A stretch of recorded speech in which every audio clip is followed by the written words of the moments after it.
This is our third class on simple harmonic motion, and we're going to be looking at Hooke's law and eventually talking about potential energy that's stored in a spring. So here we have a FET application with a spring, and all of the values are going to be displayed here. So I can change this spring constant. I can move this along. I can make the spring. You can see it getting stiffer as I change the K value. And I can change the applied force. And what I want you to watch is what happens with the applied force. I'm going to pull to the right. And when I pull to the right, this piece here, I'm just going to change this. This orange thing, that is the F applied. So that's the force that's actually stretching the spring or compressing it. And that F applied is equal to positive Kx. And it's always in the direction of the displacement. You can see the displacement here, right? This green arrow is to the right. And here the F applied is also to the right, and that's also positive.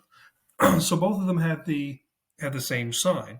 Now, if I change this and I go in the other direction,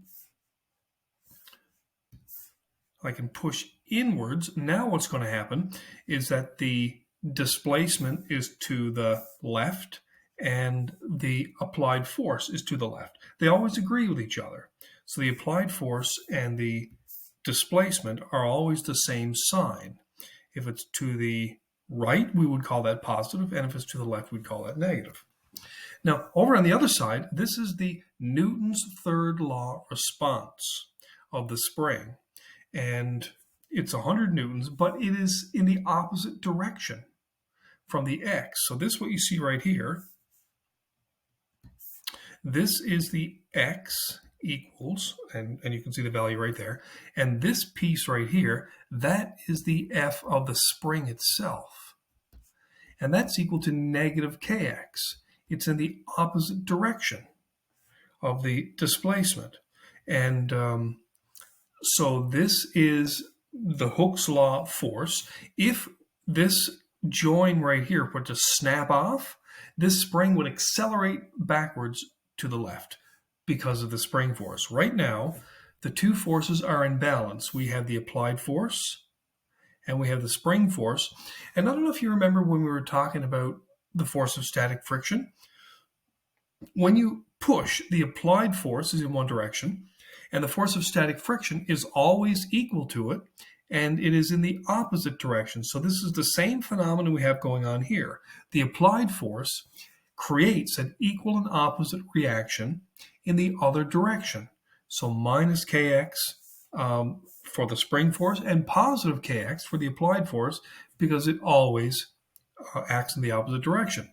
Now, as I was saying, if we were to snap off this join right here, that spring, if we were to break this bond right there, the spring would snap back this way. It would accelerate in that direction. And what is the value of that acceleration? Well, we can find it pretty easily. I'm going to change that back to dark blue. So if we take away the F applied,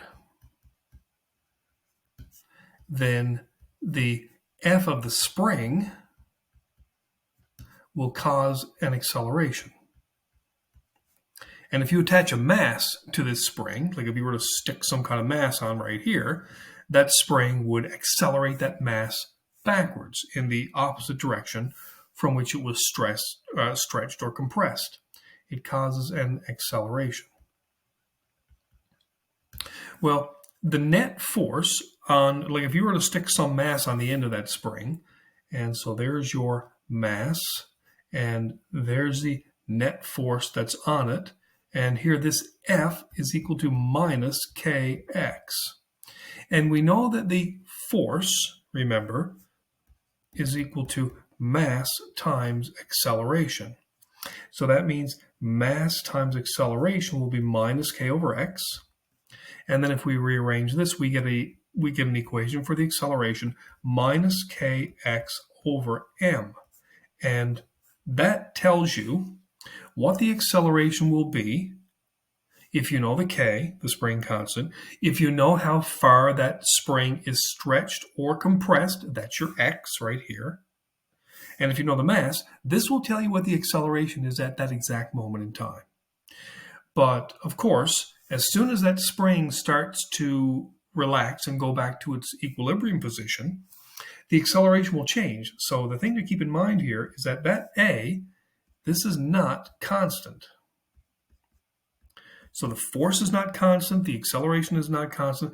It's not constant because the force is not constant. It's always changing. But if you look at this, before we snap that spring, we have, if you want to put this into a free body diagram, there would be your mass right there. I can even color that in white to make it look kind of nice. So there's my free body diagram, circle in the center with a mass. Stick a mass on there. And there's the force applied, and there's the spring force, and the two of them are always going to be equal to each other until you take away the applied force, and then the spring will rebound, it will accelerate, and this is what starts the simple harmonic motion. You apply the force by pulling that spring back, right? So you pull it back and then you let it go, you snap, and that spring then will start oscillating because it will go past the equilibrium point due to its momentum, and it will end up compressing the spring, and then that'll rebound, and you'll have this simple harmonic motion taking place. Well, I'm going to wipe out everything on the screen here now, but I mean, the thing about it is you can go back and see it later. So all I have to do is hit this, and now we're going to go to the next screen, which is the energy one. And now we're going to look at, so there's an energy plot. And so now we're going to talk about how much energy is stored in that spring when we compress it or stretch it. And you can see here that if I got to see if I can get rid of this. Guess not. So here we go. If we change the spring constant, this happens. The potential energy changes. So let's look at the displacement. When we stretch the spring, you can see here now it's showing you over on this side what the potential energy is. So there's the value of the potential energy, and the displacement you can see here is causing a change in potential energy that is parabolic. It's not a linear change in the energy, it's one that varies with the square. So how do we figure out what the equation is for this? Now, I don't have the values turned on, so there we go. So you can see now that when we have this kind of displacement, I have a K here, I have a displacement, and it's telling me how much energy is stored in that spring. Well, the way that we calculate stored energy is the same way that we did it back in Physics 1100. The energy that's stored depends on how much work you do. So the work done to stretch this spring is equal to force times distance. That's how you transfer energy into an object. So that could be lifting something, it could be pushing it to speed it up or to slow it down. But in this case, what we're doing is we're stretching a spring, we're applying a force over a distance, and that's what creates this, it stores that energy in the spring, and it's kind of like it's ready to be transformed into kinetic energy. So now let's look at these values. We know that the D, this is what we call the X. That's the displacement here. So here's our displacement is X. So what is the force that's being applied? That's the other thing that we want to find out. Well, the force is not constant. The original force, like when we start here, so if we, let me just go back over here. I'm going to go back to 0.666 meters, but when we start, the force is 0. And then the force increases, and the force gets greater and greater, and then the force keeps growing and growing and growing and growing. And I'm going to see if I can stop it at the same point. There it is. So the force starts out with 0 newtons. When the X equals 0, we have 0 newtons. And when we go out to our wherever we're going to stretch it to, and then the F goes out to some value. So that's equal to the maximum X, like that's the amplitude. So the average force that we use to go from 0 to whatever our amplitude is, the force is going to be, it's going to be 0 plus the F at the maximum amplitude divided by 2. It's the average of the two of them. It's midway between the two of them. So really what we have is 1/2. And I'll call this, so this is the FA, and there's like the F total. So there's the force at 0 amplitude, and there's the force at the maximum amplitude, and the average force, well, that's also going to be an A. So I'll put it, the average force is going to be 1/2 FA, like this. So we have two things here now. We know that the distance part is X, and the force part is 1/2 times the force at the maximum amplitude. Well, this piece, the force at the maximum amplitude, is equal to kx. That's the force it takes to stretch something. So what we have now is the work done is equal to FA times D. That's going to be 1/2 F. Sorry, that's not what I meant to do. That's going to be 1/2 kx times x. So it's half of the force required at the maximum times the displacement. This is just the work equation. 1/2 times kx times x.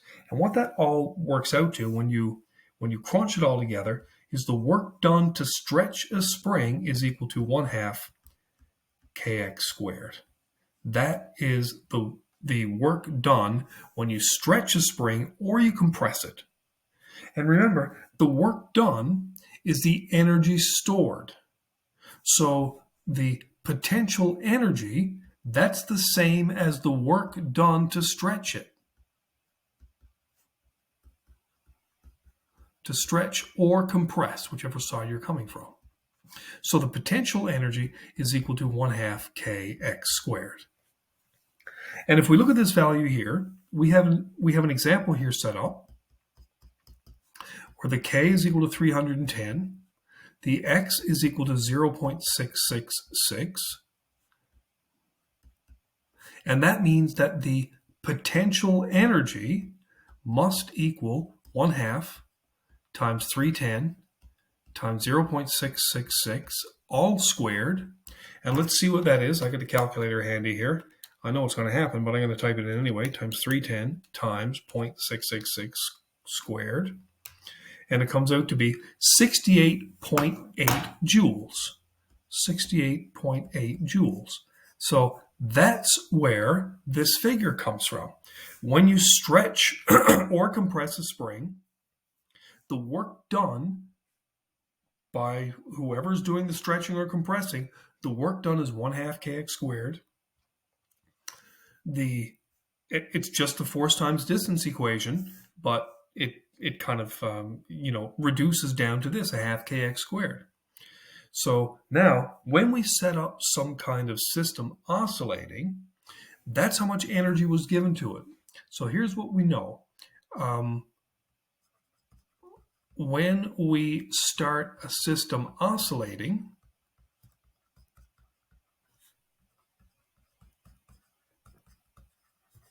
the E total is going to equal 1/2 kx squared at the x maximum.